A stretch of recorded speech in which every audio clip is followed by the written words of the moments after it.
Septic tank sludge buildup is a total pain, but scheduling regular pumping every 3 to 5 years can save you from a massive headache and costly repairs. So, the first thing you want to do is mark your calendar so you don't forget to pump the tank at least every 3 to 5 years. That timing really helps keep things flowing smooth.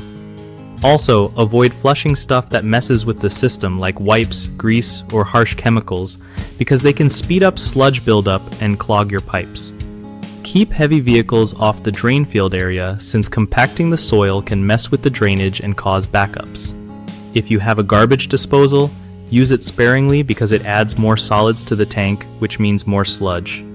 Make sure your septic system is inspected regularly by a pro who knows what to look for, so small problems don't turn into disasters. Try to conserve water at home too. Less water means less strain on your tank and slows sludge buildup. If you notice slow drains or gurgling noises, don't ignore them. Those are signs your tank needs attention now.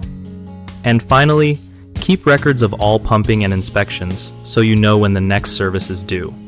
One of the biggest mistakes with septic tanks is waiting too long between pumping sessions, which leads to sludge overload and system failure.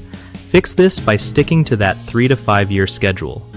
Another common issue is flushing non-biodegradable items like wipes or feminine hygiene products that block pipes and cause backups. Just toss those in the trash instead. The third problem is ignoring early warning signs like slow drains or bad smells. Getting a professional inspection right away can stop bigger problems and save you money. BigHomeProjects.com makes life easier by helping homeowners connect with trusted local contractors who know their stuff about septic systems and other home repairs.